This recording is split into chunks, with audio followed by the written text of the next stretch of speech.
In today's video, I'm going to teach you how to create Instagram stories using Kapwing. This is a great way to make your social media stand out, and with Kapwing, it's a breeze. So let's dive right in. First, we'll need to head over to the Kapwing website. You can do this by opening your preferred web browser and typing in the URL for Kapwing. Once you've reached their homepage, you'll notice a variety of options to create different kinds of content. Kapwing is a versatile tool for content creation, so you might find it useful for more than just Instagram stories in the future. Next, you'll want to sign in to your Kapwing account. If you haven't created an account yet, you can quickly sign in using your Google account. Simply click on the option to sign in with Google. This method is quick and straightforward, plus it allows you to use Kapwing's features without the hassle of creating a separate username and password. Once you're signed in, you'll see a dashboard containing your past projects.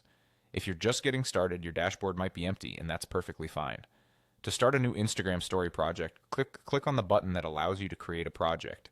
Now that you're in the project editor, it's time to upload the image you want to use for your Instagram story. You can do this by clicking the upload button and selecting the image file from your computer. Kapwing supports a variety of file formats, which makes this process smooth and easy. With your image uploaded, we want to resize it into the perfect dimensions for Instagram stories.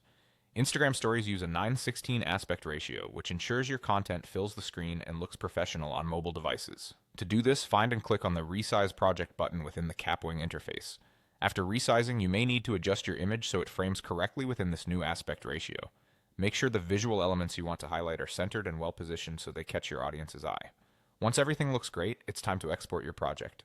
Click the Export Project button on the top right corner of the editor. Kapwing provides options to export in different file types, but for an Instagram story, you'll want to export it as a JPG file. When your project is finished exporting, you will see a Download button. Click it to save the final image to your computer. Now your Instagram story is ready to be uploaded to your profile where it can be shared with your followers. And that's it! You've successfully created an Instagram story using Kapwing. Remember, practice makes perfect, so feel free to experiment with different images and settings to create unique and engaging stories. Thanks for watching, and don't forget to subscribe for more tutorials like this.